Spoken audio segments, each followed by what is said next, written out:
Hello, and welcome to another episode of Mystique Femininity. This episode will be something a little heavy, but I believe is something that's very much worthwhile to unpack and unravel. Grief isn't about what you've lost, it is about what you never got to choose.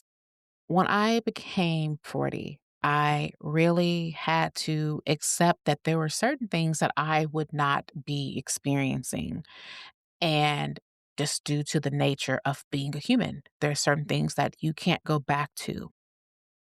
You don't get to go and reverse your years. Now, it's not to say that your future years can't be wonderful and they can't have the things that you've wanted, but there are certain aspects of being young, wild, and free that I will not experience. And there's a lot of other areas in life where you grow, you mature, and you have to just reconcile with the fact that there will be some things you won't get to do. But this is a little bit different. Often women are not able to understand the pain that they're feeling, the anxiety, this deep seated ache inside. It's grief. And it's not necessarily the grief of loss, but the grief of compliance. The grief of realizing that you built a life by default, not by your desires. You were not actively choosing what your reality was. You were in autopilot. And this is not to shun, this is just the reality of living in this 3D reality and being programmed as a woman. We often are taught very early on to essentially forsake what we desire in order to be safe. And let's be honest, everybody deserves to be safe. No one wants to be harmed, no one wants to be punished. So we do the things that we feel and believe will keep us safe. And then for those that say, who dare to say, I don't want to do that, then there is also the backlash and painfulness of being in that realm. Many women follow a path that was available, rewarded, or at least the least resisted. Marriage often is expected.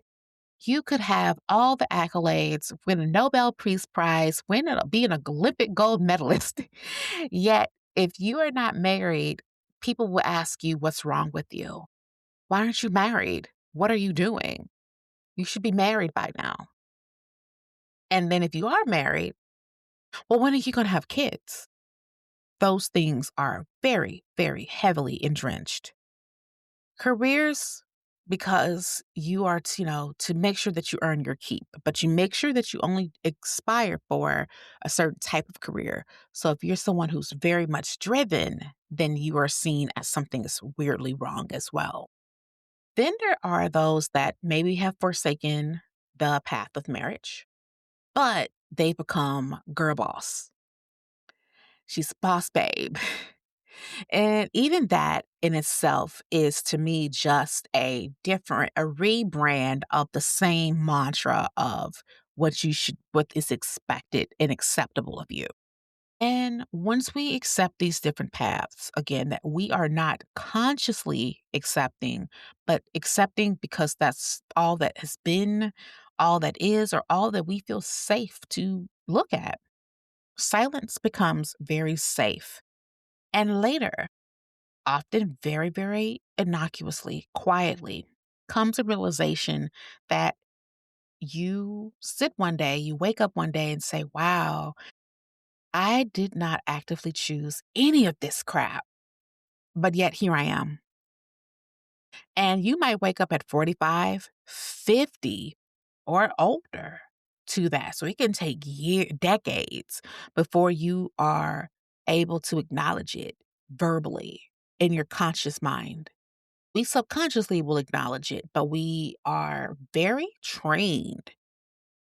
Our minds are very primed and trained to do away with discomfort and do away with feeling what we need to feel in order for us to then make pivots.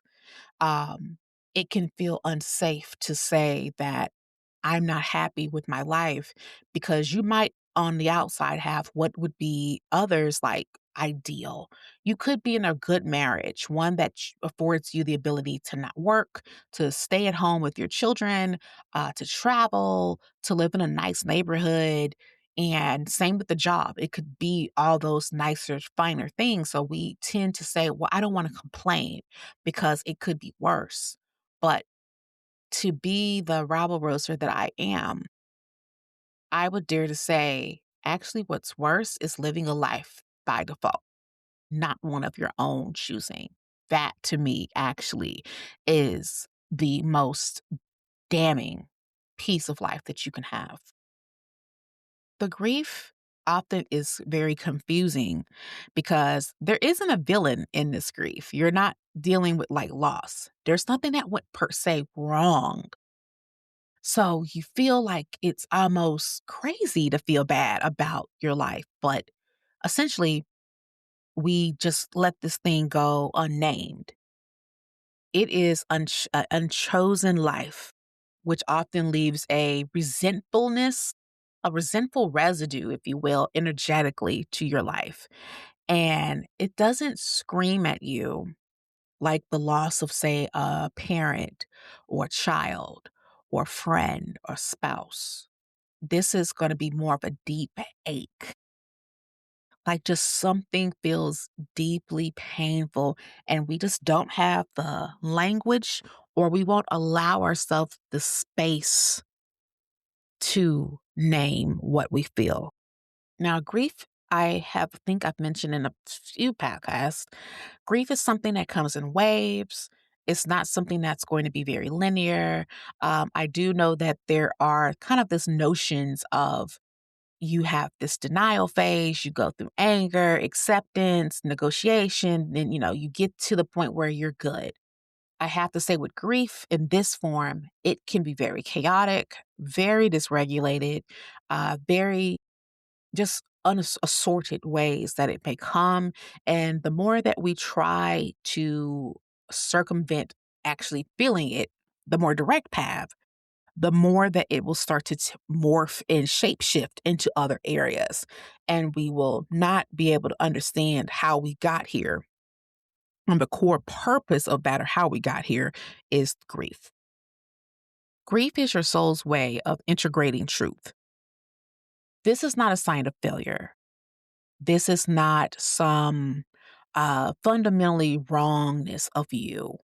This is just your way, the deep divine, awakening you to what is reality, and to be kind of a nice, subtle nudge for you to begin really unpacking what you're experiencing and what is it that you really want in your life.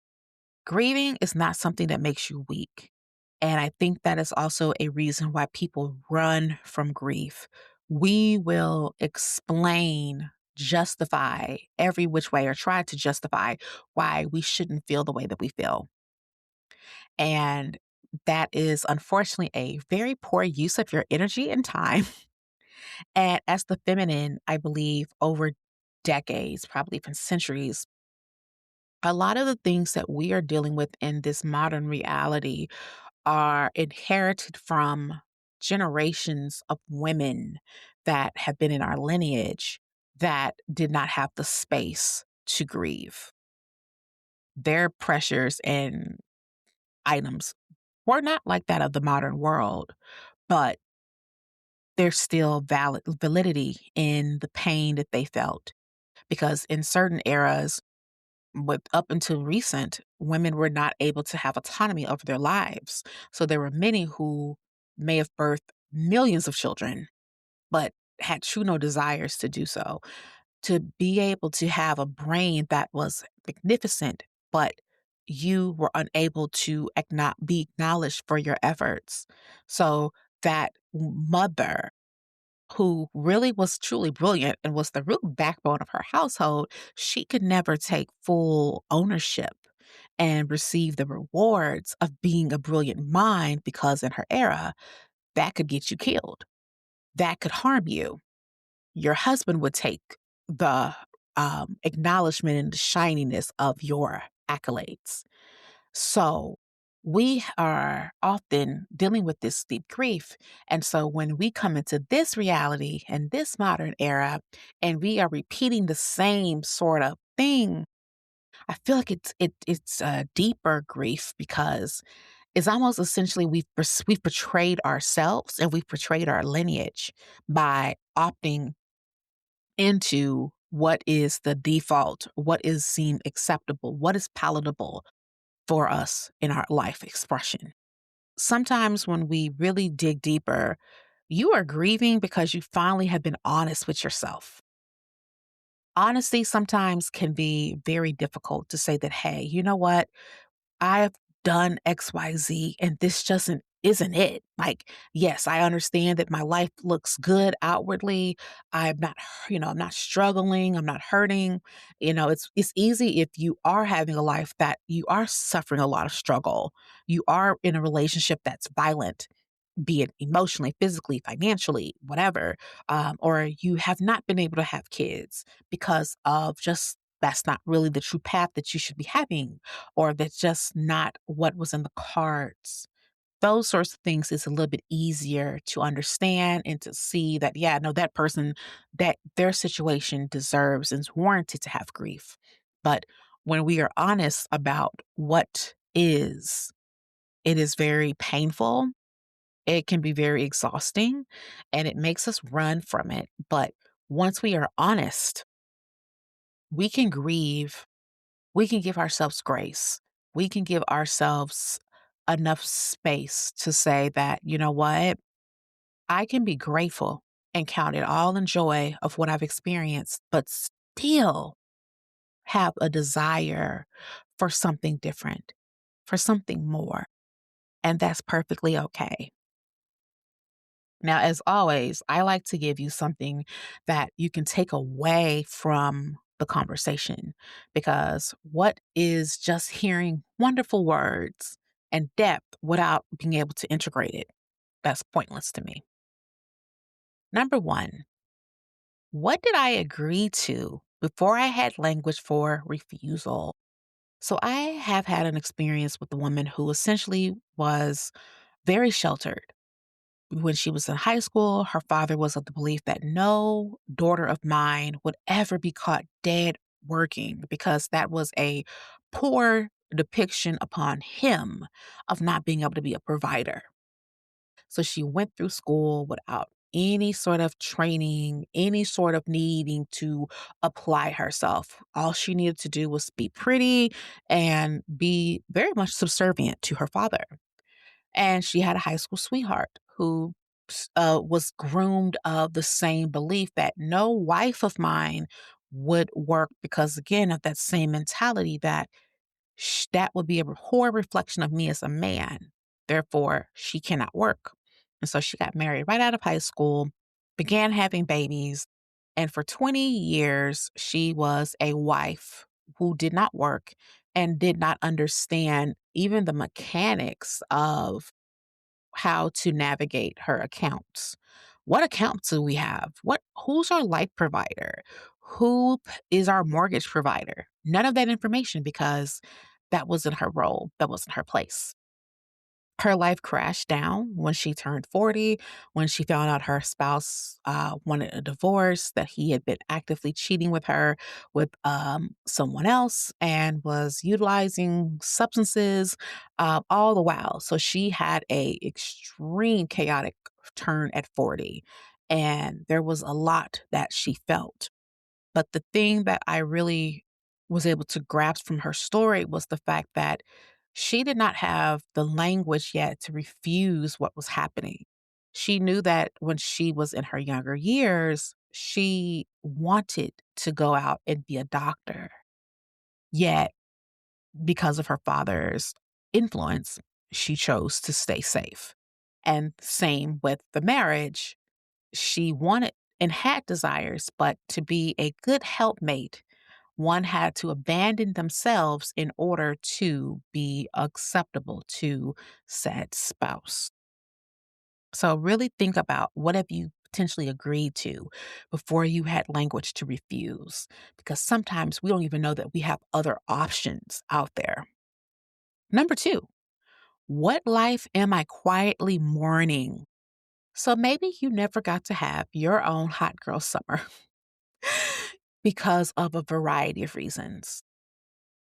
Maybe you were heavily indoctrinated in religion, and so you were not able to embrace your body, embrace your sensuality, your sexuality.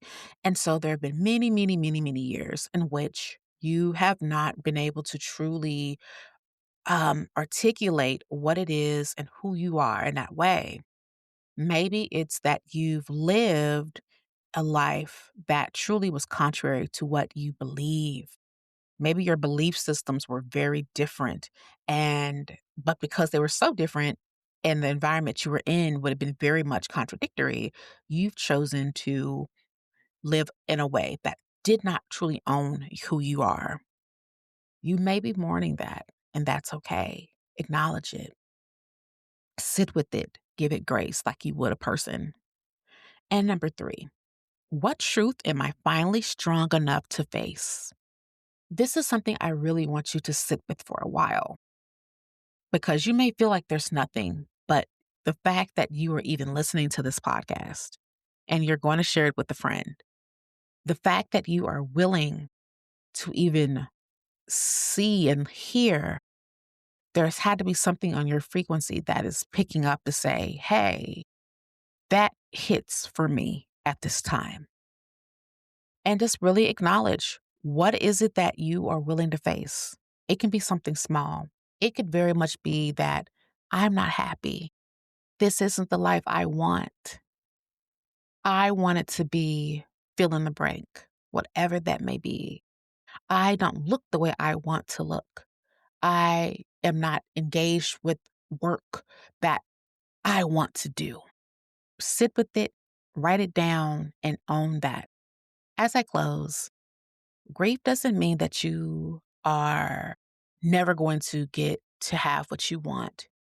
What you want may be in a different format than what you may have wanted. More of the kind of confliction. Maybe you were that boss babe and you were out there pushing and driving to get that career. And you in that career and you really hate it and you wish you had a family, but you're 50.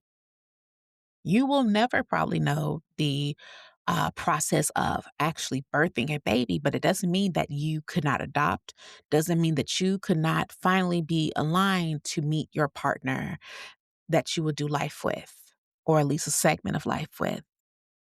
There are so many ways that that can manifest. It could be that you have had the family and that you wanted to be the career person. And maybe you wanted to be like a doctor, a lawyer. But again, maybe you're 50 and you're just like, I don't know that that's possible.